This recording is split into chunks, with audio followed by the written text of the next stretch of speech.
నమస్తే, welcome to Sakshi life. ఈ రోజుల్లో మనం అందరం చూస్తుంటాం, మనందరికీ తెలిసిన విషయమే, క్రీడాకారులు స్పోర్ట్స్ మ్యాన్స్ ఎక్కువగా ఇంజురీస్కి గురవుతుంటారు. తర్వాత జిమ్కి వెళ్ళిన వాళ్ళు కూడా ఇంజురీస్కి గురవుతుంటారు. ఇక బయట సామాన్య మానవులు కూడా అప్పుడప్పుడు అనుకోకుండా షోల్డర్ పెయిన్ వస్తుందని, ఎల్బో పెయిన్ వస్తుంది, అలాగే మణికట్టు రిస్ట్ పెయిన్ వస్తుందని కూడా డాక్టర్ దగ్గరికి వెళ్తుంటారు. మరి ఈ విషయాలన్నిటిని అంటే వీటికి ఎలాంటి చికిత్స అవసరం, ఎలాంటి ఫుడ్ అవసరం, చికిత్స అయిపోయిన తర్వాత కూడా ఎలాంటి జాగ్రత్తలు తీసుకోవాలి, ఇలాంటి విషయాలు తెలుసుకునేందుకు మనం వచ్చాము. బేగంపేటలోని కిమ్స్ సన్షైన్ హాస్పిటల్కి వచ్చాము. ఇక్కడ మనం డాక్టర్ బి చంద్రశేఖర్ గారితో ఉన్నాము. ఆయన ఆర్థోపెడిక్ అలాగే జాయింట్ రీప్లేస్మెంట్ సర్జన్ మరియు షోల్డర్ సర్జరీ స్పెషలిస్ట్ అనమాట. వారినే మరిన్ని విషయాలు అడిగి తెలుసుకునే ప్రయత్నం చేద్దాం. సార్ నమస్తే అండి. నమస్తే సార్, ఎక్కువగా స్పోర్ట్స్లో ఇంజరీస్ ఎక్కువ అవుతుంటాయి స్పోర్ట్స్ మ్యాన్కి, క్రీడాకారులకి. సో వాటికి గల కారణాలు ఏంటి? ఇప్పుడు స్పోర్ట్స్లో ఇంజరీస్ అనేవి స్పోర్ట్స్లో మనం పరిగెట్టేటప్పుడు కానీ, జంప్ చేసేటప్పుడు కానీ, లేకపోతే క్రికెట్లో తీసుకున్నట్టయితే క్యాచ్ పెట్టడానికి వెళ్ళి పరిగెట్టి డైవ్ చేసి క్యాచ్ పెడతాం. సో ఇలాంటి చాలా విషయాల్లో ఏంటంటే మన కంట్రోల్ ఉండదు. ఓకే, సో చాలా హై లెవెల్ ఇంపాక్ట్ యాక్టివిటీస్ ఉంటాయి. ఇటువంటి సందర్భాల్లో యాక్సిడెంటల్గా ఇంజరీస్ అయ్యే అవకాశం ఉంటుంది. ఇది మనం కామన్గా చూస్తుంటాం. మనం టీవీలో వాచ్ చేస్తున్నప్పుడు కొన్నిసార్లు ఈ క్రికెట్ ప్లేయర్ డైవ్ చేసి క్యాచ్ పెట్టేటప్పుడు కింద పడి ఏదో మోచేతికో భుజానికి దెబ్బ తగిలిందని, అది కొన్నిసార్లు రన్నింగ్ చేసి కాల్ ట్విస్ట్ అయ్యి కింద పడడం, ఏదో యాంకిల్ ఇంజరీ అయింది అని చెప్పి, లేదా మోకాలకి ఇంజరీ అయింది అని చెప్పి చూస్తుంటాం మనం. ఇది మనం ప్రొఫెషనల్ స్పోర్ట్స్ పర్సన్సే కాదు, రిక్రియేషన్గా సరదాగా ఇంటి దగ్గర ఏదో బ్యాడ్మింటన్ ఆడేవాళ్ళు, లేకపోతే టెన్నిస్ ఆడేవాళ్ళు, వాళ్ళు కూడా కొన్నిసార్లు ఏదో సివియర్ షోల్డర్ పెయిన్ వచ్చిందని చెప్పి, లేదా యాంకిల్ ట్విస్ట్ అయింది, యాంకిల్ స్ట్రెయిన్ అని చెప్పి మనం రెగ్యులర్గా చూస్తుంటాం. సో స్పోర్ట్స్లో రెండు రకాల ఇంజరీస్ ఉంటాయి. అది ప్రొఫెషనల్ స్పోర్ట్స్ పర్సన్స్ కావచ్చు, రిక్రియేషనల్ స్పోర్ట్స్ పర్సన్స్ కావచ్చు. ఈ రెండు రకాల ఇంజరీస్ ఏంటంటే, ఒకటి యాక్సిడెంటల్ ఇంజరీ, అంటే పరిగెడుతూ కింద పడడం వల్ల కావచ్చు, లేకపోతే సడన్గా ఆపోజిట్ ప్లేయర్ని మనకు తగలడం, ఇంపాక్ట్ స్పోర్ట్స్ అంటాం, లేదా కాంటాక్ట్ స్పోర్ట్స్ అంటాం. ఫర్ ఎగ్జాంపుల్ కబడ్డీలో కావచ్చు, బాస్కెట్బాల్లో కావచ్చు, ఫుట్బాల్లో కావచ్చు. ఇప్పుడే మొన్న రీసెంట్గానే వరల్డ్ కప్ ఫినిష్ అయింది ఫుట్బాల్లో. సో చాలాసార్లు ఒక ప్లేయర్ ఇంకో ప్లేయర్ మీద పడడం, వాళ్ళిద్దరు కలిసి కింద పడడం, ఇంజరీస్ అవ్వడం చూస్తుంటాం మనం. సో ఈ ఇంపాక్ట్ కాంటాక్ట్ ఇంజరీస్ కావచ్చు, లేకపోతే కింద పడి ఇంజరీస్ కావచ్చు, ఇవి అన్ఎక్స్పెక్టెడ్గా అవుతుంటాయి. ఓకే, ఇది ఒక టైప్ ఆఫ్ ఇంజరీస్. రెండో టైప్ ఆఫ్ ఇంజరీస్ ఏంటంటే ఓవర్ యూజ్ ఇంజరీస్ అంటాం. ఓవర్ యూజ్ ఇంజరీస్ ఏంటంటే, ఇప్పుడు ఫర్ ఎగ్జాంపుల్ మన బుమ్రా ఉన్నాడు. Bumrah fast bowler. ఆయన 140-150 కిలోమీటర్ స్పీడ్తో బాల్ ఇస్తాడు. ఈ 140-150 కిలోమీటర్ స్పీడ్ పర్ అవర్తో బాల్ ఇచ్చడం అనేది అది it's not a natural process కాదు. చాలా హెవీగా వర్క్ చేయాల్సి ఉంటుంది దానికోసం. అంటే ఆయన తన షోల్డర్ని పరిమితికి మించి వాడుతూ ఉంటాడు. సో అటువంటి వ్యక్తితో ఈ 10 ఓవర్లు బౌలింగ్ చేసేటప్పుడు ఆయన షోల్డర్ మీద విపరీతమైన స్ట్రెస్ ఉంటుంది. అంటే ఆయన బూమ్రా బౌలింగ్ యాక్షన్ వల్ల కూడా బూమ్రాకి ఇలాంటి ఇంజురీస్ అవుతాయని కూడా అంటున్నారు. అంటే అలానే కాదంటే, ఇప్పుడు మీరు బౌలింగ్ యాక్షన్ బాగున్నా కూడా, ఫిట్నెస్ ఉన్నా కూడా, ఇవన్నీ మీరు మీ జనరల్ క్యాపబిలిటీకి మించి, అంటే హ్యూమన్ క్యాపబిలిటీని మించి మనం చేస్తున్నాం. ఇప్పుడు మీరు స్పోర్ట్స్ పర్సన్ ఎవరిని చూసినా కూడా వాళ్ళు ఏంటంటే మిగతా మనుషుల కంటే ఎక్స్ట్రాడినరీగా పెర్ఫామ్ చేయడానికి ట్రై చేస్తారు. వాళ్ళకే మనం గోల్డ్ మెడల్స్ వచ్చినట్టు, లేకపోతే క్రికెట్లో కావచ్చు, లేకపోతే మిగతా టెన్నిస్లో కావచ్చు, బ్యాడ్మింటన్లో కావచ్చు, అంత ఎఫర్ట్స్ పెట్టి, అంత తమ బాడీని వాళ్ళు శ్రమకు గురి చేసి ఆ లెవెల్ ఆఫ్ ఫిట్నెస్ని అచీవ్ చేసినప్పుడే వాళ్ళకి ఈ రికగ్నిషన్ లభిస్తుంది. So as a sports person అంటే వాళ్ళు they want to push their limits అంటాం. అంటే తమ శక్తికి మించి వాళ్ళు ప్రయత్నం చేస్తుంటారు. సో ఈ శక్తికి మించి ప్రయత్నం చేయడం దాన్ని ఓవర్ యూజ్ అంటాం. ఈ ఓవర్ యూజ్ అంటే బుమ్రా అతను మీరు టీవీలో చూసినప్పుడు 10 ఓవర్లు బాల్ చేస్తాడు. 10 into 6 బాల్స్ వేసుకొని 60 బాల్స్ బాల్ చేస్తాడు. కానీ ఆ 60 బాల్స్ పర్ఫెక్ట్గా బాల్ చేయడానికి ఆయన ఎవ్రీడే ఎన్ని ఓవర్స్, ఎన్ని నెంబర్ ఆఫ్ బాల్స్ ఇస్తాడు ప్రాక్టీస్ కోసం. సో ఆ 60 బాల్స్ కోసం ఆయన బహుశా నాకు తెలిసి రోజుకు 1000 బాల్స్ ఇస్తూ ఉంటాడు. సో అంత ఫోర్స్ నువ్వు షోల్డర్ మీద పెట్టేటప్పుడు మీ జనరల్ ఫిట్నెస్ బాగున్నా, నీ బౌలింగ్ లైన్ అండ్ లెంత్ బాగున్నా, నీ బౌలింగ్ పోస్చర్ బాగున్నా, అన్నీ బాగున్నా కూడా కొన్ని సందర్భాల్లో మన షోల్డర్ జాయింట్ ఆ హెవీ లోడ్ని తీసుకోలేదు. ఇటువంటి సందర్భాల్లో ఇది ఇంజురీస్ అయ్యే అవకాశం ఉంటాయి. ఇవి రిక్రియేషనల్ స్పోర్ట్స్ పర్సన్స్ కాదు. ఇప్పుడు కొంచెం మనం చూస్తుంటే రిక్రియేషనల్ స్పోర్ట్స్ కూడా కొంతమంది ఉన్నారు. ఇప్పుడు మనం చూసినట్టయితే రెగ్యులర్గా ఈ మధ్య సాఫ్ట్వేర్ ఇంజనీర్స్ కూడా ప్రీమియర్ లీగ్స్ పెట్టుకుని ఆడుతూ ఉన్నారు. సో మన తెలంగాణలో చూసినట్టయితే, అదేవిధంగా ఈవెన్ ఆంధ్రాలో కూడా లీగ్ మ్యాచెస్ కల్చర్ మొదలైంది. సో వీరు దే నాట్ టోటలీ ప్రొఫెషనల్ కాదు వాళ్ళు, కానీ అయినా కూడా రిక్రియేషనల్ లేదా సెమీ ప్రొఫెషనల్ అయినా కూడా వాళ్ళు దాన్ని గేమ్ని చాలా సీరియస్గా తీసుకుంటారు.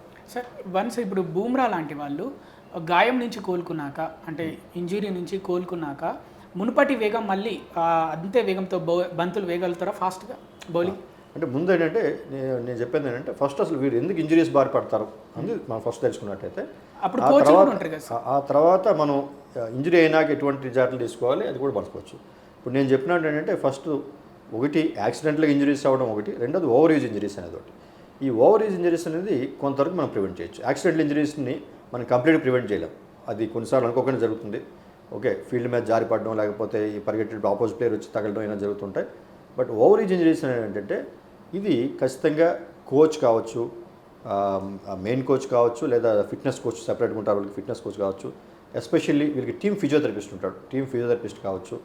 వీళ్ళందరూ కలిసి ఆ ప్లేయర్ యొక్క ఫిట్నెస్ లెవెల్స్ని అసెస్ చేస్తూ ఆ ప్లేయర్కి ఏమైనా ఎగ్జిస్టింగ్ ఆల్రెడీ చిన్న చిన్న ప్రాబ్లమ్స్ ఏమన్నాయా, అయినా రన్నింగ్ పోస్టర్ లైన్లప్లో కావచ్చు, లేకపోతే జాయింట్ ఫ్లెక్సిబిలిటీలో కావచ్చు, మజిల్ స్ట్రెంత్లో కావచ్చు, ఏమైనా తేడాలు ఉన్నాయా అనేది మనం ముందే గమనించినట్టయితే దాని ప్రకారం వాళ్ళ ట్రైనింగ్ని మనం ముందే టైలర్గా దాన్ని మనం కరెక్ట్గా దాన్ని డిజైన్ చేయగలిగితే ఈ ఓవర్ ఇంజరీస్ తగ్గించే అవకాశం ఉంటుంది ఖచ్చితంగా. ఇది ప్రొఫెషనల్ స్పోర్ట్స్ పర్సన్స్లో. రిక్రియేషనల్ స్పోర్ట్స్ పర్సన్స్ వచ్చే సమస్య ఏంటంటే రిక్రియేషనల్ స్పోర్ట్స్ పర్సన్స్ వీళ్ళు కూడా ఒకసారి ఫీల్డ్లోకి వెళ్ళినాక చాలా సీరియస్గా ఆడతారు. అంటే లైక్ సెలబ్రిటీస్ సార్, అప్పుడప్పుడు సెలబ్రిటీస్ ఆడుతూ ఉంటారు. బట్ వాళ్ళతో పోలిస్తే మనం కామన్గా గమనించినట్టయితే చాలామంది సాఫ్ట్వేర్ ఎంప్లాయీస్ చాలామంది వీకెండ్స్లో వీళ్ళు వీకెండ్ వారియర్స్ అంటారు. వీకెండ్ వారియర్స్ ఎందుకంటారు అంటే సాటర్డే సండే ఎవ్రీథింగ్ ఆడేస్తారు, మిగతా 5 days ఆడరు. సో వీళ్ళలో కూడా ఇంజరీస్ రిస్క్ ఉంటుంది. అంటే సార్ నేను వారానికి ఒకసారి ఆడతాను లేకపోతే నెలకు ఒకసారి ఆడతాను అంటారు, కానీ వాళ్ళలో కూడా ఇంజరీ రిస్క్ ఉంటుంది. ఇన్ఫ్యాక్ట్ వీళ్ళు ఎక్కువగా ఉంటుంది, ఎందుకంటే వీరు సరైన ఫిట్నెస్ మెయింటైన్ చేయరు, నెంబర్ 1. నెంబర్ 2, ప్రాపర్ వార్మప్ చేయరు. గేమ్కి వెళ్ళే ముందు ప్రాపర్ వార్మప్ చేయరు. మనం వెళ్ళి ఫీల్డ్లోకి దిగామా ఆడామంత దీంట్లో తప్ప వాళ్ళు ముందే ఫ్లెక్సిబిలిటీ ఇంప్రూవ్ చేసుకోవడానికి, ఫిట్నెస్ ఇంప్రూవ్ చేసుకోవడానికి ఎటువంటి ప్రక్రియ చేపట్టరు. సో డైరెక్ట్గా వెళ్ళి ఆడడం వల్ల అంటే ఎవరైతే ఫిట్నెస్ మెయింటైన్ చేయకుండా, ఎవరైతే వార్మప్ సరిగా లేకుండా ఆడతారో వాళ్ళు ఇంజరీస్ ఎక్కువ ఉంటాయి. సో మీరు కంపేర్ చేసినట్టయితే ప్రొఫెషనల్ స్పోర్ట్స్ పర్సన్ కంటే రిక్రియేషనల్ స్పోర్ట్స్ పర్సన్స్లో ఇంజరీస్ ఎక్కువ ఉంటాయి. దానికి కారణం ల్యాక్ ఆఫ్ నాలెడ్జ్. వాళ్ళంటే నేను సరదాగా ఆడుతున్నాను, వారానికి ఒకసారి ఆడుతున్నాను, నేను అంత ఫిట్నెస్ మెయింటైన్ చేయడం అవసరం లేదు, నాకు పెద్ద ఇంజరీ ఏమవుదు, నేనేమి ఐపీఎల్ ఆడలేదు కదా అని చెప్పి అనుకుంటారు. కానీ ఇంజరీ అనేది ఏ మ్యాచ్లో అవ్వచ్చు. మనం గల్లీ క్రికెట్ ఆడినా కూడా గల్లీ క్రికెట్ కూడా కింద పడి దెబ్బతలుచు మనకి. సో అందువల్ల ఏంటంటే ఈవెన్ రిక్రియేషన్ స్పోర్ట్స్ పర్సన్స్ కూడా ప్రాపర్ నాలెడ్జ్ ఉండాలి వాళ్ళకి. ప్రిఫరబుల్గా ఇప్పుడు లీగ్ మ్యాచెస్ ఆడుతున్నట్టయితే లీగ్కి సంబంధించి ఒక స్పోర్ట్స్ ఫిజియోని మీరు ఎంప్లాయ్ చేసుకున్నట్టయితే ఆ స్పోర్ట్స్ ఫిజియో ఇచ్చే సలహా ప్రకారం మీరు ఫిట్నెస్ మెయింటైన్ చేసుకుంటా ప్రాపర్ వార్మప్ ఎవ్రీ మ్యాచ్ ముందు, ఎవ్రీ గేమ్ ముందు, ఈవెన్ అది ప్రాక్టీస్ మ్యాచ్ అయినా కూడా ప్రాపర్ వార్మప్ అవసరం. కనీసం 15 minutes స్పెండ్ చేయాలి వార్మప్ మీద. 15 minutes వార్మప్ అయినాక మాత్రమే ప్లేయర్ గ్రౌండ్లోకి వెళ్ళి గ్రౌండ్లో గేమ్ ఆడాలి తప్ప డైరెక్ట్గా ఆడకూడదు. ఇలాంటి ప్రికాషన్స్ తీసుకున్నట్టయితే ఇంజరీ రిస్క్ తగ్గుతుంది. So in spite of all this injuries అయ్యే అవకాశం ఉంటుంది, బట్ ప్రాపర్ ప్రికాషన్ తీసుకుంటే ఇంజరీ రిస్క్ తగ్గుతుంది. అలాగే క్రికెట్ ఆటగాళ్లకు ఎక్కువగా హ్యామ్స్ట్రింగ్ గాయాలు ఎక్కువ అవుతుంటాయి, దానికి గల కారణాలు ఏంటి సార్? ఈ హ్యామ్స్ట్రింగ్ ఇంజరీస్కి కారణాలు ఒకటి, అగైన్ ఫస్ట్ పాయింట్ నేను పెద్దవాళ్ళు చెప్పినట్టు ఇది ఇంప్రాపర్ వార్మప్ లేకుండా ఆడడం వల్ల ఇంజరీస్ ఎక్కువ ఉంటాయి. రెండవది ఏంటంటే కొన్ని సందర్భాల్లో డీహైడ్రేషన్, అంటే మనం ఈ ఎండ్లో హాట్ అట్మాస్ఫియర్లో ఆడేటప్పుడు కూడా డీహైడ్రేషన్ కూడా హ్యామ్స్ట్రింగ్ ఇంజరీస్ అయ్యే రిస్క్ ఎక్కువ ఉంటుంది వాళ్ళకి. ఇంకా మూడవది ఎక్సెసివ్ రన్నింగ్, అంటే వాళ్ళ ఎబిలిటీకి మించి పరిగెత్తుండడం, ఎబిలిటీకి మించి ఆడడం వల్ల కూడా ఓవర్ ఏజ్ వల్ల కూడా ఇంజరీస్ అయ్యే రిస్క్ ఉంటుంది. సో ఇంకొక ప్రాబ్లం ఏంటంటే హ్యామ్స్ట్రింగ్ ఇంజరీ మనం చూస్తుంటాం, మనం సడన్గా ప్లేయర్ పరిగెడుతూ అబ్బా అని ఈ తొడని పట్టుకుని కింద పడిపోతుంటాడు. ఈ తొడ వెనక భాగం ఉండే మజిల్స్ని హ్యామ్స్ట్రింగ్ మజిల్స్ అంటాం. ఈ హ్యామ్స్ట్రింగ్ మజిల్స్ అనేవి రన్నింగ్, జంపింగ్ చాలా ఇంపార్టెంట్. సో ఇవి యూజువల్గా ఏంటంటే ప్రొఫెషనల్ స్పోర్ట్స్ పర్సన్లో ఆల్రెడీ ఓవర్ ఏజ్లో ఉంటాయి. ఈ ఓవర్ ఏజ్లో ఉన్నవి కొన్ని సార్లు సడన్గా జంప్ చేసినప్పుడు, సడన్గా స్ప్రింట్ చేస్తాం, స్ప్రింటింగ్ అంటాం, అంటే సడన్గా ఉన్న పొలాన్ని పరిగెట్టినప్పుడు ఇవి ఇంజరీస్ అయ్యే రిస్క్ ఉంటుంది. ఈ ఇంజరీ అయ్యేటప్పుడు అది కూడా కారణం చెప్పినట్టు వార్మప్ లేకపోవడం కావచ్చు, లేకపోతే ఫిట్నెస్ లెవెల్స్ సరిగా లేకపోవడం కూడా హ్యామ్స్ట్రింగ్ ఇంజరీ ఇచ్చే రిస్క్ ఉంటుంది. అండ్ మూడవది నేను చెప్పిన డీహైడ్రేషన్ కూడా ఇంజరీ రిస్క్ ఉంటుంది. ఇంకొకటి ఏంటంటే హ్యామ్స్ట్రింగ్ ఇంజరీ ఒకసారి అయినాక మరలా హ్యామ్స్ట్రింగ్ ఇంజరీ అవ్వడానికి ఛాన్సెస్ ఎక్కువ ఉంటాయి ఆ పర్టికులర్ ప్లేయర్కి. సో ఇవన్నీ ముందే మనం ఫిట్నెస్ లెవెల్ మెయింటైన్ చేసుకుంటా ప్రాపర్ హ్యామ్స్ట్రింగ్ స్ట్రెచెస్ అంటాం, అంటే హ్యామ్స్ట్రింగ్ ఫ్లెక్సిబిలిటీ మెయింటైన్ చేయాలి, హ్యామ్స్ట్రింగ్ స్ట్రెంత్ మెయింటైన్ చేయాలి. ఇది యూజువల్గా ప్రొఫెషనల్ స్పోర్ట్స్ సర్కిల్స్లో స్పోర్ట్స్ ఫిజియో ఈ ప్రక్రియను ఫాలో అవుతుంటారు వాళ్ళకి. అలాగే హ్యామ్స్ట్రింగ్ గాయాల నుంచి కోలుకోవడానికి ఎంత టైం పడుతుంది సార్? యూజువల్గా హ్యామ్స్ట్రింగ్ గాయాలు మైనర్ ఇంజరీస్ అయితే 3 weeks నుంచి, కొన్నిసార్లు మేజర్ ఇంజరీస్ అయితే 3 months దాకా పట్టే అవకాశం ఉంటుంది. సో మైనర్ ఇంజరీస్ అయితే 3 to 6 weeksలో తిరిగి ఆ ప్లేయర్ ఆడడానికి అవకాశం ఉంటుంది. మేజర్ ఇంజరీస్ అయితే మాత్రం that may take 3 months to go to the game again. కొన్ని సందర్భాల్లో, అరుదైన సందర్భాల్లో 90% ఆఫ్ టైమ్స్ హ్యామ్స్ట్రింగ్ ఇంజరీస్ అనేవి ప్రాపర్ రెస్ట్, ఫిజియోథెరపీ, మెడికేషన్ తగ్గిపోతాయి. కానీ కొన్ని సందర్భాల్లో ఇంజరీ సివియర్గా ఉండేటప్పుడు మాత్రం అరుదైన సందర్భాల్లో సర్జరీ చేసి రిపేర్ చేసిన పరిస్థితి కూడా ఉంటుంది హ్యామ్స్ట్రింగ్స్కి. సార్ 30 years దాటిన ప్లేయర్స్, క్రికెటర్స్ ఎవరైతే ఉన్నారో, లైక్ మ్యాక్స్వెల్ 2023 క్రికెట్ వరల్డ్ కప్లో ఆఫ్ఘనిస్తాన్ పైన ఆ మ్యాక్స్వెల్ కాళ్ళ కండరాల నొప్పితోటి ఆడాడు. తర్వాత ఐపీఎల్ ఫైనల్లో రాయల్ ఛాలెంజర్స్ తరఫున విరాట్ కోహ్లీ కూడా కాళ్ళ కండరాల నొప్పితోటి ఫైనల్ ఆడి తర్వాత ఆ మ్యాచ్ కూడా గెలిపించాడు. రీసెంట్గా ఇంగ్లాండ్లో లార్డ్స్లో మ్యాచ్లో రోహిత్ శర్మ కూడా 100 runs కొట్టాక కాళ్ళ కండరాలు పట్టేయడం జరిగింది. తర్వాత కష్టంగా ఆడడం జరిగింది. అది ఏజ్ ఫ్యాక్టరా, లేకపోతే మామూలుగా బ్యాట్స్మెన్ 100 runs కొట్టాక అందరికీ, అంటే 25 ఉన్న వాళ్ళకి, 20 ఉన్న వాళ్ళకి, 30 ఉన్న వాళ్ళకి అందరికీ కామన్గా వస్తుందా కాళ్ళ కండరాల నొప్పి? ఇప్పుడు ఖచ్చితంగా ఇందులో ఏజ్ ఫ్యాక్టర్ ఉంటుందమ్మా. ఎందుకంటే మీకు 20sకి ఉన్న ఫ్లెక్సిబిలిటీ కావచ్చు, 30sకి ఉన్న ఫ్లెక్సిబిలిటీ కావచ్చు, 40sకి ఉన్న flexibility of the muscles and joints మారుతూ ఉంటుంది, ఏజ్ ఫ్యాక్టర్. రెండవది, ఇప్పుడు మీరు విరాట్ కోహ్లీ అంటున్నారు. Virat Kohli already almost 15 years cricket ఆడాడు ఆయన. హై లెవెల్ క్రికెట్ అండ్ చాలా హై ఇంటెన్సిటీ క్రికెట్ ఆడాడు ఆయన. సో ఎంత విరాట్ కోహ్లీ ఫిట్నెస్ మెయింటైన్ చేసినా కూడా ఆయనలో ఎంతో కొంత మైనర్ ఇంజరీస్ ఉండుంటాయి. ఈ మైనర్ ఇంజరీస్ అన్నీ ఏదో ఒక టైంలో ఈ రకంగా ఈ మజిల్ స్ట్రెయిన్లోనో లెగ్మెంట్ స్ట్రెయిన్స్లోనో బయటపడుతుంటాయి. సో నేను చెప్పాలంటే విరాట్ కోహ్లీ కావచ్చు, రోహిత్ శర్మ కావచ్చు, వీళ్ళంతా అంటే వీ హ్యావ్ టు బి, అంటే రియల్లీ మనం సర్ప్రైజ్ అవ్వాలి. అంటే ఆ లెవెల్లో ఆ క్రికెట్ ఆడుతూ, లేకపోతే any sport for that matter, any sport వాళ్ళు ఆ లెవెల్లో ఆడుతూ అన్నేళ్ళ పాటు ఆడినారు అనేది యాక్చువల్లీ చెప్పాలంటే వాళ్ళు మన హ్యూమన్ కెపాసిటీని మించి ఆడుతున్నట్లే వాళ్ళంతా. సో ఈ ఖచ్చితంగా ఈ ఏజ్ ఫ్యాక్టర్ ఉంటుంది దీంట్లో. రెండవది, ఏజ్ ఫ్యాక్టర్ అంటే కాదు, ఓవర్ యూజ్ అని ఇందాక చెప్పాను మీకు. So any player, even 20 years ఉన్న ప్లేయర్ అయినా కూడా ఇప్పుడు డబుల్ సెంచరీ చేస్తే ఖచ్చితంగా కలిసిపోతాడు. సో ఇది ఇంటెన్సిటీ ఆఫ్ ద గేమ్ కావచ్చు, లేకపోతే డ్యూరేషన్ ఆఫ్ ద గేమ్ కావచ్చు, సేమ్ టైం నేను చెప్పినట్టు ఏజ్ ఫ్యాక్టర్ కావచ్చు, ఇవన్నీ కూడా ఎఫెక్ట్ చూపిస్తుంటాయి స్పోర్ట్స్ పర్సన్స్ మీద. ఇక హార్దిక్ పాండ్యా గురించి మాట్లాడుకోండి. సన్నగా ఉంటాడు, కానీ ఇప్పుడు వెన్ను సర్జరీ కూడా జరిగింది, గాయం బారిన పడడం జరిగింది.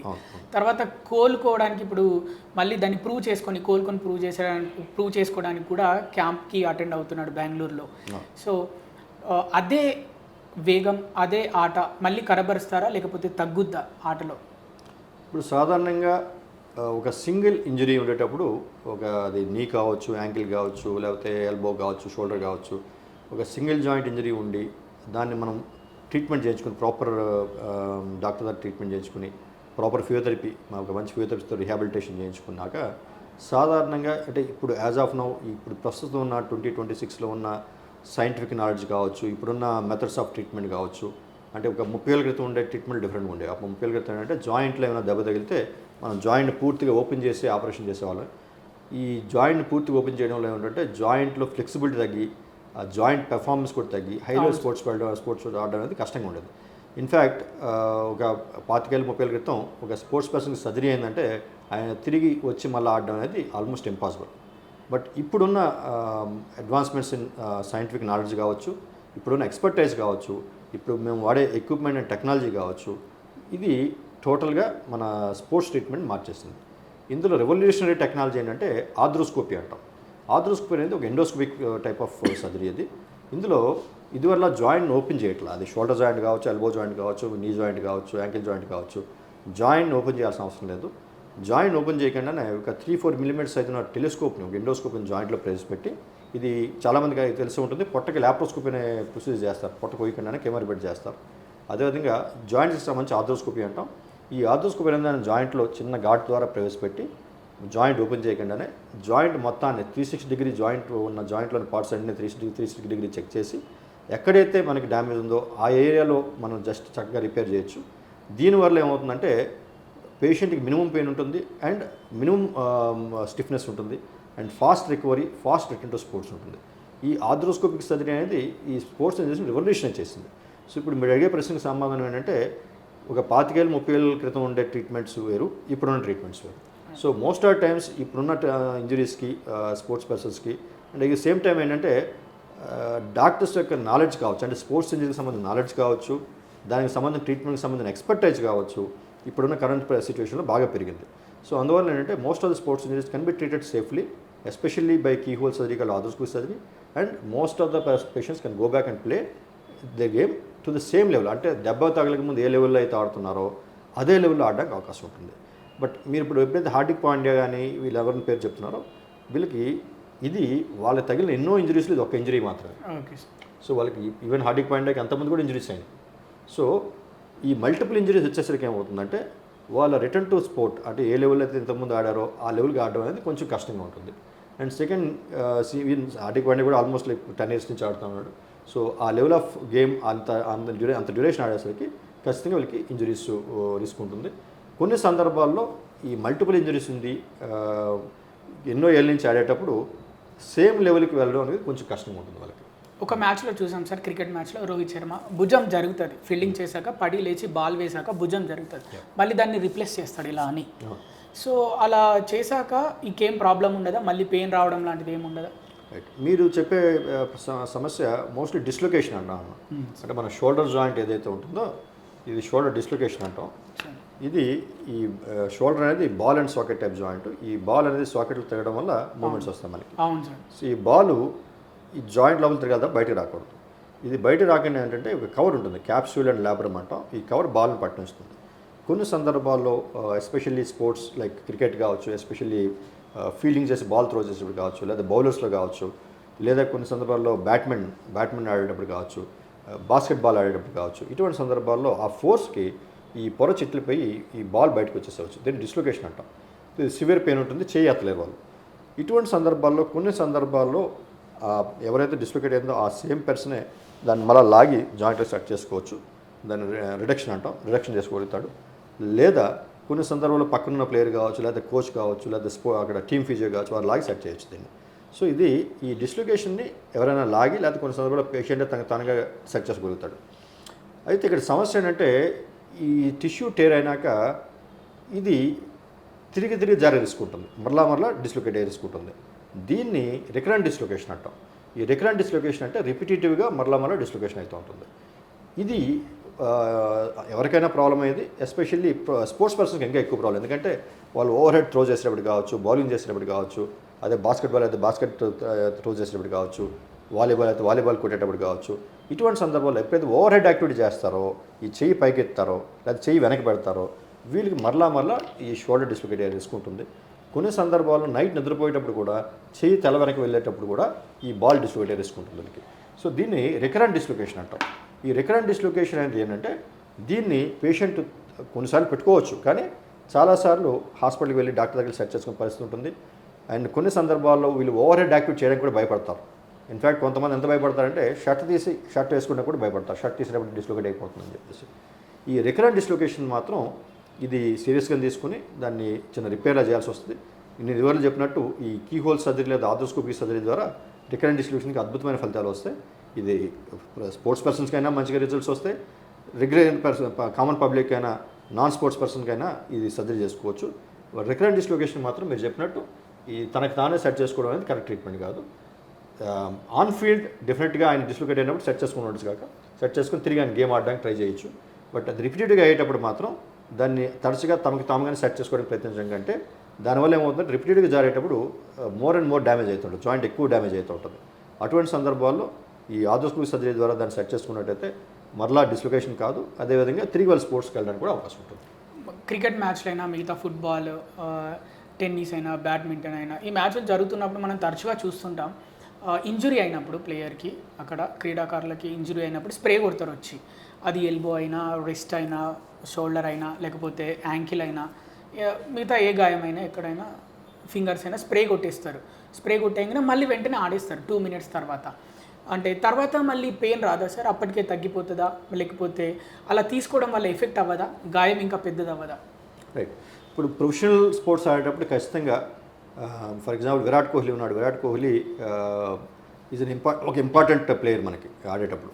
సో విరాట్ కోహ్లీ కింద పడి ఇంజురీ అయింది. సో ఇంజురీ అయినప్పుడు మేజర్ ఇంజురీ అయింది, ఫ్రాక్చర్ అయింది, ఇంకేదో అయింది, ఆయన నడవలేడు, నిలబడలేడు పరిస్థితి ఖచ్చితంగా ఇమీడియట్గా అతన్ని స్పోర్ట్స్ ఫిజియో వచ్చి ఎస్ఎస్ఎస్ తీసుకెళ్ళిపోతాడు బయటికి. అలా కాదు, జస్ట్ ఒక మజిల్ కన్ఫ్యూజన్ అంటే మజిల్కి ఏదో బ్లంట్ ఇంజరీ తగిలింది, లేదా మజిల్ స్ట్రెయిన్ అయింది, ఏదో లిగమెంట్ మైల్డ్ స్ప్రెయిన్ అయింది అనేటప్పుడు ప్లేయర్కి ఆ ప్రొఫెషనల్ స్పోర్ట్స్ పర్సన్కి వెంటనే ఫీల్డ్లోంచి బయటికి వెళ్ళే అవకాశం ఉంటుంది అంత ఈజీగా. కారణం ఏంటంటే ఆ గేమ్ గెలవడానికి ఆయన కంట్రిబ్యూషన్ చాలా అవసరం. సో ఇటువంటి పరిస్థితుల్లో ఆ ప్లేయర్ హిమ్సెల్ఫ్, ఆయన ప్లేయర్ కూడా బయటకు వెళ్ళాలనుకోడు. అదేవిధంగా కోచ్ కావచ్చు, లేకపోతే ఈవెన్ ఆ ఫిజియో కావచ్చు, లేకపోతే టీమ్ మేనేజ్మెంట్ కావచ్చు, వాళ్ళు కూడా ఆ ప్లేయర్ ఇమీడియట్గా గేమ్ నుంచి బయటకు రావాలని వాళ్ళు అనుకోరు. ఆయన ఖచ్చితంగా ఎంతో కొంత ఆడాలి, గేమ్ని గెలిపించాలని చెప్పి వాళ్ళు ప్రయత్నం చేస్తారు. ఇప్పుడు మీరు చెప్పినట్టు ఆ స్ప్రేస్ అనేవి ఏంటంటే అందులో లోకల్ ఎనెస్థెటిక్ జెల్ ఉంటుంది. అవి దొరుకుతాయి సార్? దొరుకుతాయి, బయట అన్ని చోట్ల దొరుకుతాయి. సో అది స్ప్రే చేయడం వల్ల ఏంటంటే నీకు ఆ ఏరియా నంబ్ అయ్యి పెయిన్ తగ్గుతుంది. సో ఈ పెయిన్ రిలీఫ్ ఉంటుంది, అది కొంత సమయం పెయిన్ రిలీఫ్ ఉంటుంది. సో ఈలోగా మ్యాచ్ ఫినిష్ చేసే అవకాశం ఉంటుంది వాళ్ళకి. అయితే ఇది జస్ట్ మేనేజ్ ద ఎమర్జెన్సీ, అంటే అప్పుడున్న పరిస్థితిని మేనేజ్ చేయడానికి తప్ప, సో దట్ ఆయన పెయిన్ తగ్గుతుంది కనుక ఆయన మళ్ళీ ఆడగలుగుతాడు. అంతేగాని అది పర్మనెంట్ సొల్యూషన్ కాదు. And this is mainly meant for professional sports persons, because వాళ్ళు మధ్యలో గేమ్ నుంచి బయటకు రాలేరు వాళ్ళు. సో వాళ్ళు రావడం అనేది ప్రాక్టికల్గా ఫీజిబుల్ కాదు వాళ్ళకి. I don't recommend that for everybody. రిక్రియేషన్గా ఆడే వాళ్ళకి రికమెండ్ చేయాలి. ఎందుకంటే ఇంజరీ అయితే ఆల్వేస్ బెటర్. ఏంటంటే ఎప్పుడైనా ఇంజరీ అయ్యేటప్పుడు మనకి రెస్ట్ అనేది చాలా ఇంపార్టెంట్. ఆ ఇంజరీ అయిన పార్టీకి రెస్ట్ ఇవ్వడం అనేది చాలా ఇంపార్టెంట్. సో రెస్ట్ ఇస్తే కొంతవరకు హీలింగ్ బెటర్గా ఉంటుంది అండ్ రికవరీ బెటర్గా ఉంటుంది.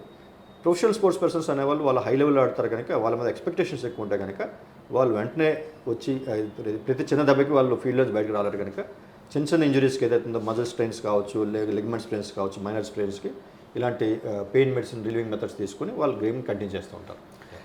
మ్యాచ్లు ఆడేటప్పుడు గ్రౌండ్లో అది వేరే ఏ క్రీడ ఏ స్పోర్ట్ అయినా కానివ్వండి, డాక్టర్స్ ఉంటారా ఫిజియో కాకుండా? ఒక్కొక్కసారి తీవ్రతరమైన గాయాలు కూడా అవుతున్నాయి. అంటే గతంలో క్రికెట్లో ఒక బాల్ ఇక్కడ తగలడం వల్ల చనిపోయాడు కూడా, ఫిలిప్ హ్యూస్ అని, ఇక్కడ ఆస్ట్రేలియా బ్యాట్స్మెన్.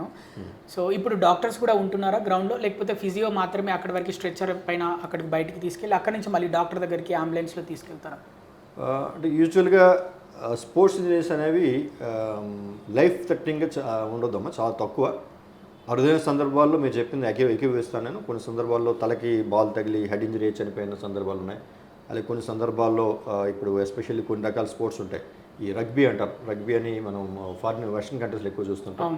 వాటిలో ఇంజరీ రిస్క్ చాలా ఎక్కువ ఉంటుంది. వాటిలో కూడా కొన్ని సివియర్ ఇంజరీస్ అయ్యి మనిషి చనిపోవడం కావచ్చు, లేదా సివియర్ అంటే మళ్ళీ రికవరీ కానీ ఇంజరీస్ అయ్యే రిస్క్ కూడా ఉంటుంది కొన్ని సందర్భాల్లో. ఫుట్బాల్ కూడా బ్లడ్ వచ్చిన దాఖలాలు చాలా. ఫుట్బాల్ కూడా ఇంజరీస్ ఎక్కువ ఉంటాయి. అంటే కాంటాక్ట్ స్పోర్ట్స్ అంటారు యాక్చువల్గా. నిజం చెప్పాలంటే ఈ కాంటాక్ట్ స్పోర్ట్స్లో ఎక్కువగా ఇంజరీస్ ఎక్కువ ఉంటాయి. కాంటాక్ట్ స్పోర్ట్స్ అంటే ఎవరైతే పరిగెడుతూ ఒకళ్ళొకరు ప్లేయర్ గుద్దుకుంటాడో, ఇందాక చెప్పినట్టు ఫుట్బాల్ కావచ్చు, బాస్కెట్బాల్ కావచ్చు, రగ్బీ కావచ్చు, ఎస్పెషల్ రగ్బీ కావచ్చు, కబడ్డీ, మనం కామన్గా చూస్తుంది కబడ్డీలో ఇంజరీ రిస్క్ చాలా ఎక్కువ ఉంటుంది. అప్పుడు డాక్టర్స్ ఉంటారు సార్. సో అయితే మోస్ట్ ఆఫ్ టైమ్స్ అంటే స్పోర్ట్స్ ఇంజరీస్ అనేవి అంత హై లెవెల్ రిస్క్, అంత హై రిస్క్ ఉండదు. అంటే డెత్, డిజబిలిటీ వచ్చే అంత రిస్క్ ఉండదు. ఇవన్నీ ఏంటంటే మోస్ట్లీ లిగమెంట్ స్ట్రెయిన్స్ లేకపోతే మజిల్ స్ట్రెయిన్స్ ఉంటాయి.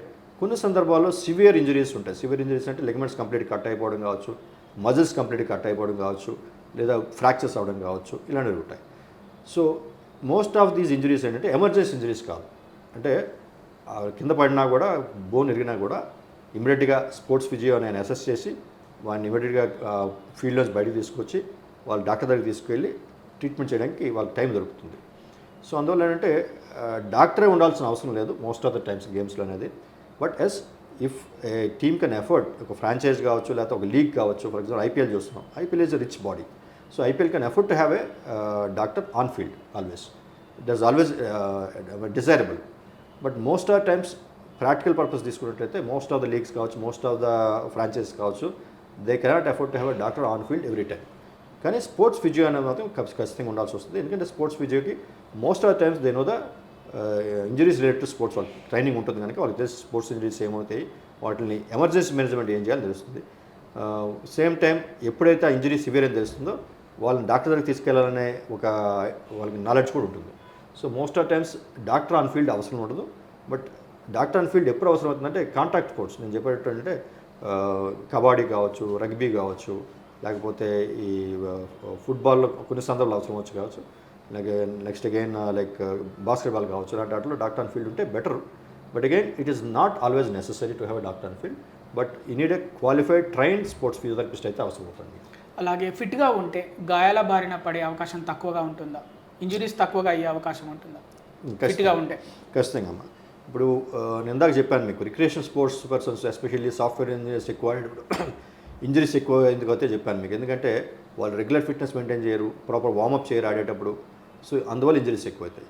సో మీరు ఫిట్నెస్ మంచిగా ఉన్నట్టయితే మీరు ఖచ్చితంగా స్పోర్ట్స్ ఆడేటప్పుడు ఇంజరీ రిస్క్ తక్కువ ఉంటుంది.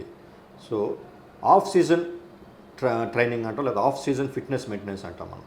అంటే సీజన్ అంటే ఫర్ ఎగ్జాంపుల్ ఐపీఎల్ సీజన్ వచ్చింది. ఐపీఎల్ సీజన్లో మనం చూస్తుంటాం, కోచ్ ఉంటాడు, వాళ్ళకి ఫిజియో ఉంటాడు, ఫిట్నెస్ ట్రైనర్ ఉంటాడు ఎవ్రీ టీమ్కి. సో వాళ్ళు రెగ్యులర్గా ఫిట్నెస్ ఎక్సర్సైజ్ చేస్తుంటారు. అగైన్ స్పోర్ట్స్ ఫిజియో రెగ్యులర్గా వాళ్ళకి స్ట్రెచ్చింగ్ చేస్తుంటాడు.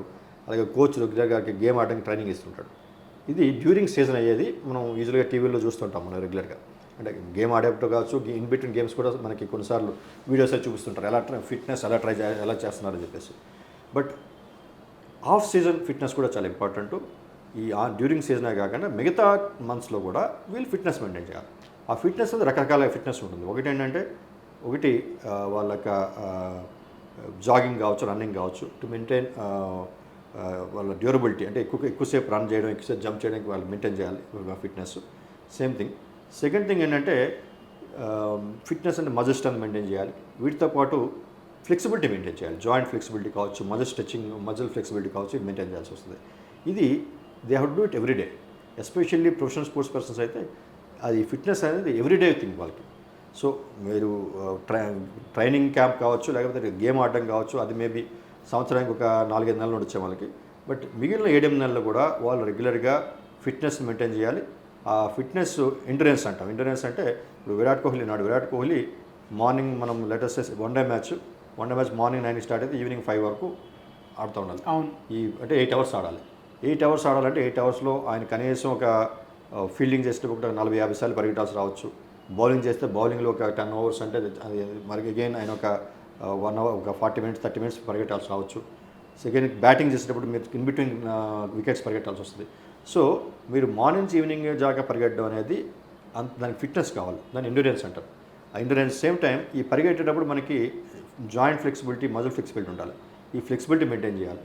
సో దీనికి నువ్వు ఆఫ్ సీజన్ కూడా, అంటే గేమ్స్ మ్యాచెస్ లేనప్పుడు కూడా మీరు రెగ్యులర్గా జాగింగ్, రన్నింగ్, సెకండ్ థింగ్ అంటే మజిల్ స్ట్రెచ్చింగ్ కావచ్చు, మజిల్ స్ట్రెంథింగ్ ఎక్సర్సైజ్ కావచ్చు, ఇవి చేస్తూ ఫిట్నెస్ మెయింటైన్ చేసినట్టయితే then the possibility of injury is less. Second thing మీ పెర్ఫార్మెన్స్ కూడా బెటర్గా ఉంటుంది. ఇప్పుడు విరాట్ కోహ్లీని ఎందుకంటే మనం గొప్పగా చూస్తున్నాం అంటే ఇన్నేళ్ళ పాటు ఎలా క్రికెట్ ఆడినాడు విరాట్ కోహ్లీ, బికాస్ గేమ్ సంగతి పక్కన పెడితే గేమ్లో లేనప్పుడు కూడా Virat Kohli maintains his fitness by doing lot of exercise. ఆయన పర్ఫెక్ట్గా ఆయన బాడీని ఫిట్నెస్ మెయింటైన్ చేస్తారు కనుక ఆయన గేమ్లో పెర్ఫార్మెన్స్ బెటర్గా చేయగలుగుతాడు. సేమ్ టైం అంటే ఇంజరీస్ కూడా తక్కువగా ఉంటాయి. అది క్రీడాకారులు, స్పోర్ట్స్ మ్యాన్స్ గాయాలు దాస్తే ఫిజియోలు, డాక్టర్లు ఎలా కనుగొంటారు? ఇది యాక్చువల్గా ఒక కామన్ ప్రాబ్లం స్పోర్ట్స్ పర్సన్స్లో. ఎందుకంటే స్పోర్ట్స్ పర్సన్స్ అనేవాళ్ళు తమ స్పోర్ట్ని చాలా సీరియస్ తీసుకుంటారు. అంటే ఎస్పెషల్లీ నేను చెప్పేది ప్రొఫెషనల్ స్పోర్ట్స్ పర్సన్స్, వాళ్ళు తన స్పోర్ట్ని చాలా సీరియస్ తీసుకుంటారు. ఎస్పెషల్లీ ఇప్పుడు ఎవరైతే మనం ఇప్పుడు చూస్తున్నప్పుడు లీగ్స్లో ఆడే ఐపీఎల్ లీగ్స్ కావచ్చు, లేకపోతే ఫుట్బాల్ లీగ్స్ కావచ్చు, ఇప్పుడు కబడ్డీ లీగ్స్ వచ్చినాయి. వీటిలో ఆ స్పోర్ట్స్ పర్సన్కి ఆ గేమ్ అనేది చాలా చాలా ఇంపార్టెంట్. అంటే ఇది నాట్ ఓన్లీ మనీ, వాళ్ళకున్న రెప్యుటేషన్ కావచ్చు, వాళ్ళకున్న రికగ్నిషన్ కావచ్చు, that depends on that game. So ఇంజరీస్ని లెక్క చేయకుండా కూడా వాళ్ళు ఆడే అవకాశం ఉంటుంది దీంట్లో. అయితే కొన్ని సందర్భాలు మనం చూస్తుంటాం, మనం కొన్ని సందర్భాలు బైరన్ అని పెట్టించుకుని మ్యాచ్లు గెలిచిన సందర్భాలు ఉంటాయి. మనకి ఇంజరీ ఉంటే సింగిల్ హ్యాండ్తో బ్యాటింగ్ చేసి కొన్ని సందర్భాల్లో మనం కొంతమంది ప్లేయర్స్ ఆడడం చూస్తుంటాం మనం. సో ఇది కొంతవరకు డిజైరబుల్, ఎందుకంటే స్పోర్ట్స్ పర్సన్స్ అనేవాళ్ళు నేను చెప్పినట్టు తన లిమిట్ పుష్ చేసి ఆడుతూ ఉంటారు. అట్ ద సేమ్ టైం ఏదైనా సీరియస్ ఇంజరీస్ ఉండేటప్పుడు మాత్రం దాన్ని నెగ్లెక్ట్ చేయడం వల్ల కావచ్చు, లేదా దాచిపెట్టడం వల్ల ఏమవుతుందంటే లాంగ్ టర్మ్ కెరీర్కి దెబ్బతినే అవకాశం ఉంటుంది. ఫర్ ఎగ్జాంపుల్ లెటర్సే కామన్గా మనం తీసుకున్న ఇంజరీస్ అయితే ఈ మన ఏసిఎల్ లిగమెంట్ ఇంజరీ అంటాం, మన మోకాలు లిగమెంట్ ఇంజరీస్ అవుతుంటాయి. ఈ లిగమెంట్ ఇంజరీస్ అయ్యేటప్పుడు కొంతమంది ఏంటంటే కొన్ని సందర్భాల్లో దానికి బయట ఏం కనబడదు మీకు, అంటే బోన్ ఇరిగినట్టు ఏమడదు, ఎక్స్రే తీసిన నార్మల్ ఉంటుంది.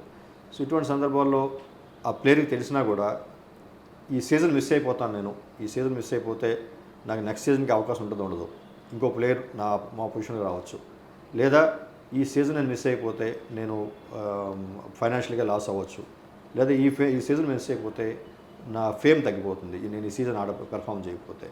ఇవన్నీ ఒక స్పోర్ట్స్ పర్సన్ మీద ఉండే ప్రెజర్స్.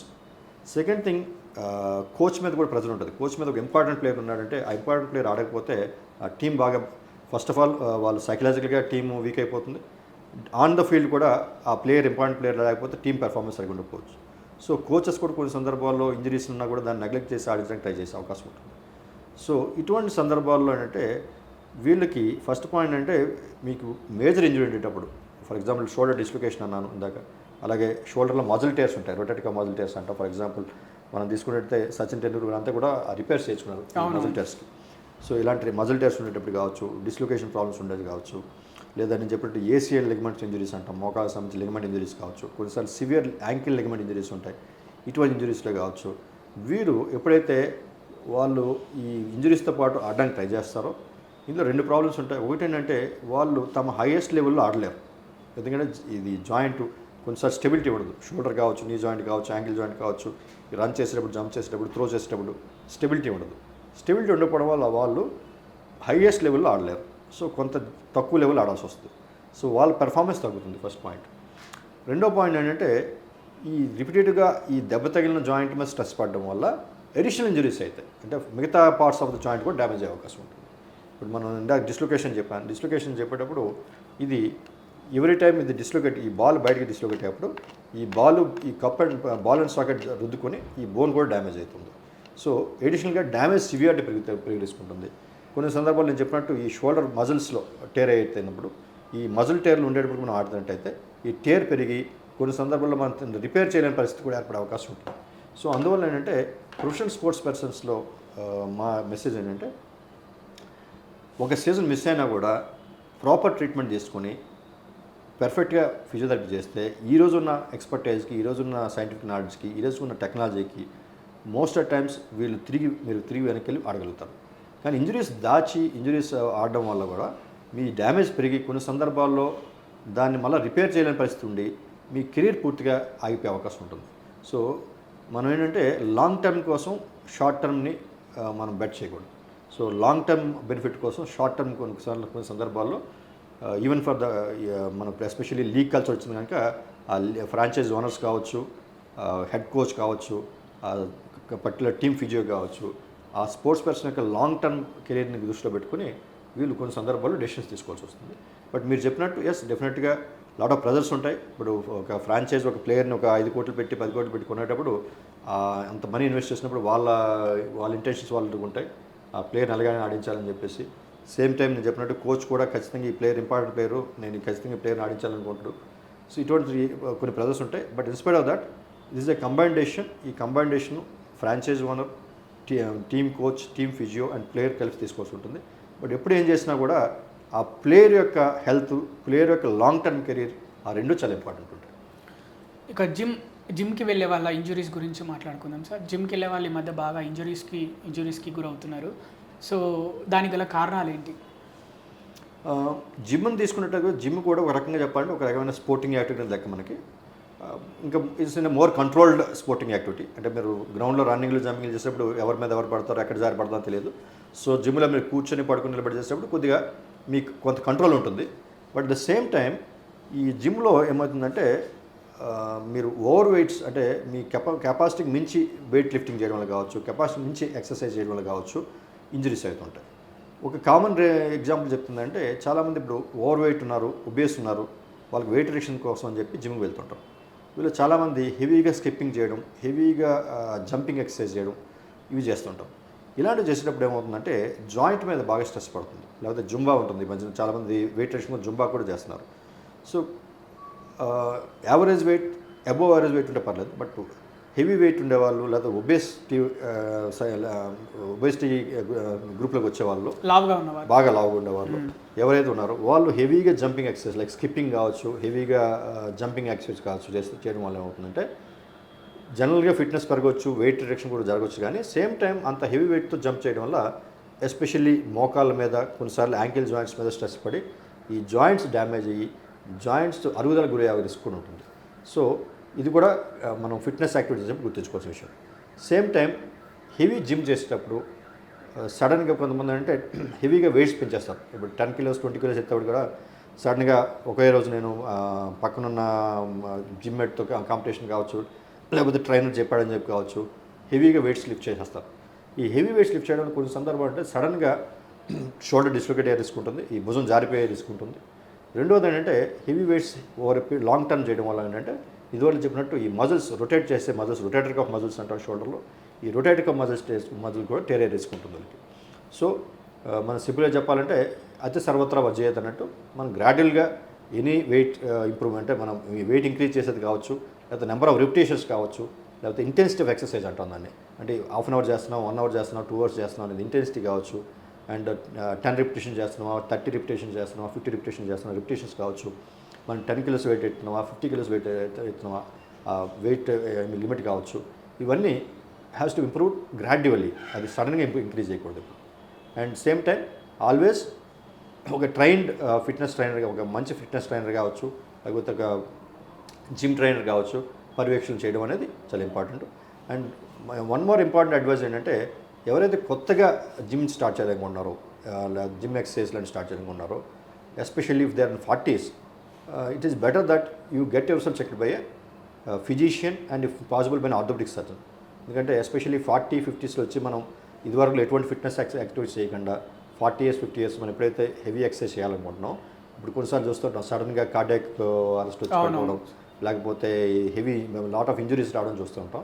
సో ఇది బెటర్ ఏంటంటే మీరు ఎప్పుడైనా 40స్లో 50స్లో మీరు ఎప్పుడైతే ఫిట్నెస్ యాక్టివిటీ లేదా జిమ్ ఎక్సర్సైజ్ హెవీగా చేయాలని అనుకుంటున్నారో, బెటర్ ఒక ఫిజిషియన్ కన్సల్ట్ చేసి మీ ఫిజికల్ ఫిట్నెస్ని టెస్ట్ చేసుకోవడం బెటర్. సో యూజువల్గా ఏంటంటే లంగ్ కెపాసిటీని, హార్ట్ పనితీరుని చెక్ చేస్తారు వాళ్ళు. చెక్ చేసి మీరు ఏం చేయొచ్చు, ఏం చేయకూడదని ఒక ఐడియా ఇస్తారు ఫిజిషియన్, ఒక ఒపీనియన్ ఇస్తాడు. Same time orthopaedic surgeon consult చేసినట్టే ఆర్థోపెడిక్ సర్జన్ మీకు ఏమైనా ప్రీ ఎగ్జిస్టింగ్ ప్రాబ్లమ్స్, ఆల్రెడీ ఏమైనా జాయింట్ పెయిన్స్, జాయింట్ డ్యామేజ్ ఉన్నాయా, లేకపోతే మీకు మజిల్ ఫ్లెక్సిబిలిటీ అనే ప్రాబ్లం ఉందా, ఇలాంటివన్నీ వాళ్ళు అసెస్ చేయగలుగుతారు. సో నా అడ్వైజ్ ఏంటంటే ఎవరైనా 40s తర్వాత 50s తర్వాత హెవీగా జిమ్ చేయాలి, లేకపోతే హెవీగా ఫిట్నెస్ చేయాలనుకుంటున్నారు.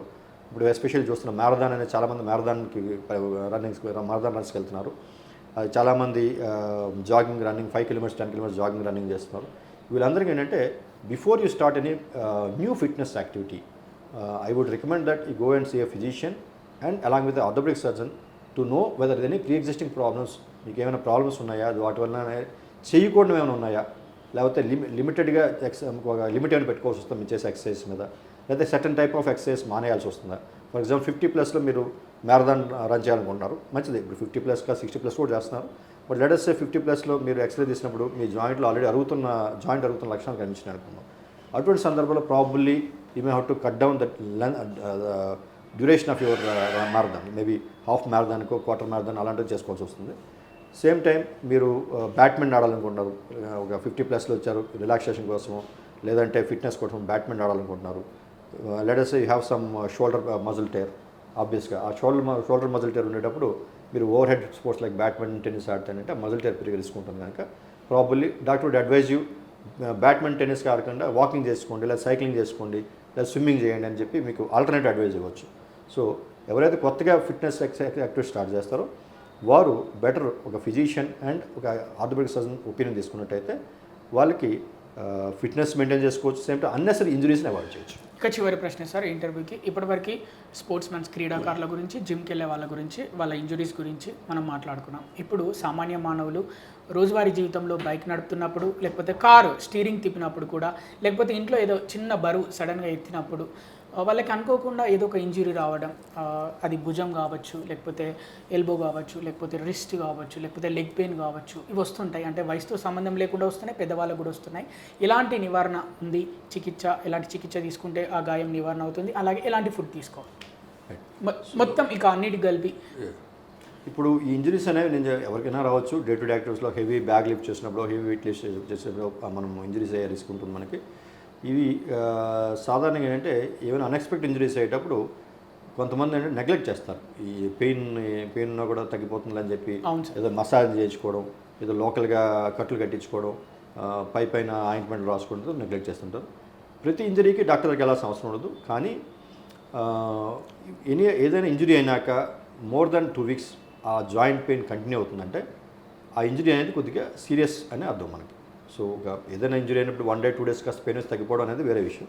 బట్ ఎవరికైతే మోర్ దెన్ 2 weeks పెయిన్ వస్తుందో వాళ్ళు ఖచ్చితంగా ఒక ఆర్థోపెడిక్ డాక్టర్ని కన్సల్ట్ చేసి కనీసం ఒక ఎక్స్రే అనేది తీయించుకొని ఒక ఆర్థోపెడిక్ కన్సల్టేషన్ చేసినట్టయితే వాళ్ళు సీరియస్నెస్ని అసెస్ చేయగలుగుతారు. డాక్టర్ కనుక సీరియస్నెస్ అసెస్ చేయగలుగుతారు. సో వాళ్ళు మైనర్ ఇంజరీ అని అనుకుంటే ఏదో మీకు మా మెడిసిన్ ఫిజియోథెరపీతో మిమ్మల్ని ట్రీట్ చేయొచ్చు. ఒకవేళ వాళ్ళకి మేజర్ ఇంజరీస్ సస్పెక్ట్ చేస్తే ఎస్పెషల్లీ మీరు చెప్పినట్టు అలాంటి వాటిల్లో బోన్స్ ఎరగడం కంటే ఎక్కువ మజిల్ ఇంజరీస్, లిగమెంట్ ఇంజరీస్ ఎక్కువ వస్తుంటాయి మీరు చెప్పిన టైప్ ఆఫ్ యాక్టివిటీస్లో. సో అలాంటప్పుడు ఏంటంటే ఈ మజిల్ ఇంజరీస్, లిగమెంట్ ఇంజరీస్ అనేవి కొన్ని సందర్భాల్లో ఎక్స్రేలో కనబడవు, కానీ డాక్టర్ ఎగ్జామిన్ చేసినప్పుడు డాక్టర్కి ఒక ఐడియా ఉంటుంది. సో ఈ డాక్టర్ తన ఎక్స్పర్టైజ్ తను ఎగ్జామ్ చేసినప్పుడు పలానా ఇంజరీ ఉండొచ్చు కనుక ఫర్దర్ ఇన్వెస్టిగేషన్ చేయాలి అనుకుంటే ఖచ్చితంగా ఫర్దర్ ఇన్వెస్టిగేషన్ చేసుకోవాల్సి వస్తుంది. కామన్గా మనం చేసే ఇన్వెస్టిగేషన్స్ అంటే ఎంఆర్ఐ స్కాన్ కానీ అల్ట్రాసౌండ్ స్కాన్ కానీ చేస్తుంటాం. ఎంఆర్ఐ స్కాన్ అనేది gold standard. So MRI scan చేసినట్టయితే ఎనీ సిగ్నిఫికెంట్ ఇంజరీ మనం కనిపెట్టవచ్చు, దానికి ఫర్దర్గా ట్రీట్మెంట్ చేయాల్సి వస్తుంది.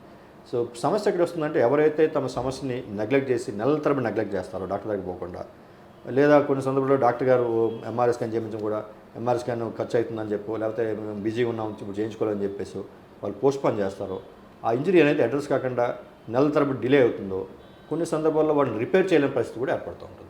సో ఎనీ ఇంజరీ, అది ఇంట్లో జరిగిన ఇంజరీ కావచ్చు, రోడ్ ట్రాఫిక్ యాక్సిడెంట్లు కావచ్చు, ఎక్కడైనా కూడా ఇంజరీ ఈజ్ ట్రబులింగ్ యూ, మీ సింపుల్ మూమెంట్స్ని ఇబ్బంది పెడతా ఉంది, మీ డే టు డే ఇబ్బంది పెడతా ఉంది, especially pain, night time pain ఎక్కువగా వస్తూ ఉంది. ఇటువంటి లక్షణం ఉన్నప్పుడు వార్నింగ్ సైన్స్ అంటాం వాటిని. ఈ వార్నింగ్ సైన్స్ ఉండేటప్పుడు మాత్రం ఖచ్చితంగా మీరు నెగ్లెక్ట్ చేయకుండా డాక్టర్ని కన్సల్ట్ చేసి ఎక్స్రే, అవసరమైతే ఎంఆర్ఐ స్కాన్ కూడా చేయించుకోండి. ఎంఆర్ఐ స్కాన్ చేయించుకొని most of the soft tissue injuries అంటాం, అంటే లిగమెంట్స్ మజిల్ ఇంజరీస్ అనేవి ఎక్స్రేలు కనబడవు. అటువంటి సందర్భంలో ఎంఆర్ఐ స్కాన్లు ఇవి క్లియర్గా కనిపిస్తాయి. ఆ ఇంజరీ బట్టి, ఆ సివియారిటీ బట్టి డాక్టర్ మంచిగా డెసిషన్ తీసుకొని మీకు చెప్తారు. కొన్ని సందర్భాల్లో రెస్ట్, ఫిజియోథెరపీతో తగ్గవచ్చు, కొన్ని సందర్భాల్లో ఆయన రిపేర్ చేయడానికి అడ్వైజ్ చేయొచ్చు. బట్ ఇప్పుడు నేను చెప్పినట్టు ఇప్పుడున్న అడ్వాన్స్మెంట్స్లో ఈ ఆర్థోస్కోపిక్ ప్రొసీజర్స్ వచ్చినాక జాయింట్ ఇంజరీస్ అనేవి చాలా సేఫ్గా ట్రీట్ చేయగలుగుతున్నాం. అండ్ చాలాసార్లు మన డే కేర్ అంటే మార్నింగ్ చేసి ఈవినింగ్ కూడా పేషెంట్ ఇంటికి పంపించే పరిస్థితి ఉంటుంది. అండ్ సింపుల్ కీ హోల్ సర్జరీతో మనం ట్రీట్మెంట్ చేయొచ్చు పేషెంట్స్. ఇక స్పోర్ట్స్ మ్యాన్కి సంబంధించి క్రీడాకారులు గాయాల బారిన పడ్డప్పుడైనా, తర్వాత చికిత్స తీసుకుంటున్నప్పుడు, కోలుకున్నప్పుడైనా, తర్వాత జిమ్కి వెళ్ళిన వాళ్ళు ఇంజరీస్ తర్వాత కోలుకుంటున్నప్పుడు, సామాన్య మానవులు ఇంజరీస్ తర్వాత కోలుకుంటున్నప్పుడు ఎలాంటి ఆహారం తీసుకుంటే తొందరగా రికవరీ అయ్యే అవకాశం ఉంటుంది? సో ఇది బ్యాలెన్స్ డైట్ అండి. అంటే డైటీషియన్ మీకు కరెక్ట్గా చెప్పగలుగుతారు దీని గురించి. బట్ బ్యాలెన్స్ డైట్ అంటాం. ఈ బ్యాలెన్స్ డైట్లో ఏంటంటే ఈ ప్రోటీన్ ఎక్కువగా ఉండాలి, కార్బోహైడ్రేట్స్ కొద్దిగా తగ్గించాల్సి వస్తుంది. అండ్ సో ప్రోటీన్ డైట్ ఎక్కువగా తీసుకోవాల్సి వస్తుందండి. సేమ్ టైం ఏంటంటే protein diet doesn't mean that హెవీగా ప్రోటీన్ సప్లిమెంట్ తీసుకోవాలని ఏం లేదు. మనం రోజువారీ ఆహారంలో ఏదైతే ఉంటుందో బీన్స్ ఉంటాయి, లేకపోతే వెజిటేరియన్ అయితే బీన్స్, దాల్ ఇలాంటి వాటిలో ప్రోటీన్స్ ఎక్కువగా ఉంటాయి. అలాగే నాన్ వెజిటేరియన్ అయితే ఎగ్ కావచ్చు, చికెన్ ఇలాంటి వాటిలో కూడా మనకి ప్రోటీన్స్ ఎక్కువ ఉంటాయి. ఈ డైట్ తీసుకుని సరిపోతున్నారు వాళ్ళు. అండ్ దీంతోపాటు మనం కొన్ని వెజిటబుల్స్, లీఫీ వెజిటబుల్స్ తీసుకున్నట్టయితే మనకు కావాల్సిన విటమిన్స్ అండ్ మినరల్స్ కూడా యాడ్ అవుతాయి. సో ఇవి మోస్ట్ ఆఫ్ టైమ్స్ మనకి అంటే స్పెషల్ సప్లిమెంట్ తీసుకోవాల్సిన అవసరం అన్ని చోట్ల అన్నిసార్లు అవసరం ఉండదు. ఈ మన రెగ్యులర్గా మనం ఇంట్లో తినే ఆహార పదార్థాలని మనం ప్రాపర్గా తిన్నట్టయితే ప్రాపర్ టైంలో ఈ రికవరీకి హెల్ప్ చేస్తుంది. చూసారుగా వ్యూవర్స్, క్రీడాకారులైతే వయసు ఒక 30 అలా దాటినప్పుడు వాళ్ళ ఆటలో వేగం తగ్గుతుంది, కానీ ఫిట్గా ఉంటే మాత్రం 20లో ఎలా ఆడారో 30లో కూడా అలాగే ఆడొచ్చు అని చెప్తున్నారు. మళ్ళీ ఇక జిమ్కి వెళ్ళే వాళ్ళు, కొంచెం వయసు పైబడిన వారు జిమ్కి వెళ్ళినప్పుడు తగిన జాగ్రత్తలు తీసుకోవాలి. కోచ్తో ఎక్కువసేపు మాట్లాడాలి. అక్కడ ఫిజియో ఎవరున్నా వారితోటి ఎలాంటి కేర్ తీసుకొని నేను జిమ్ చేయాలి, ఎందుకంటే బరువు ఉన్నవారు, బరువు లేనివారు ఎలాంటి వెయిట్స్ ఎత్తాలి, ఇలాంటివి జాగ్రత్తగా అడిగి తెలుసుకొని అప్పుడు వర్కౌట్ స్టార్ట్ చేయాలని చెప్తున్నారు.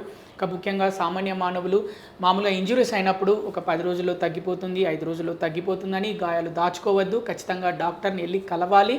ఎందుకంటే ఈరోజు చిన్న గాయం రేపు కాలు, చెయ్యి పోయే అవకాశం కూడా ఉంటుంది. ఎందుకంటే గతంలో అలాంటి సంఘటనలు ఎన్నో జరిగాయని చెప్తున్నారు. కాబట్టి జాగ్రత్తగా ఉందాం. మీరు క్రీడాకారులైనా కావచ్చు, వర్కౌట్ చేసే వాళ్ళైనా కావచ్చు, సామాన్య మానవులు అందరం జాగ్రత్తగా ఉందాం, ఆరోగ్యాన్ని కాపాడుకుందాం. ఆరోగ్యమే మహాభాగ్యం అని చెప్తున్నారు డాక్టర్ బి చంద్రశేఖర్ గారు. సార్ ధన్యవాదాలు. నమస్తే.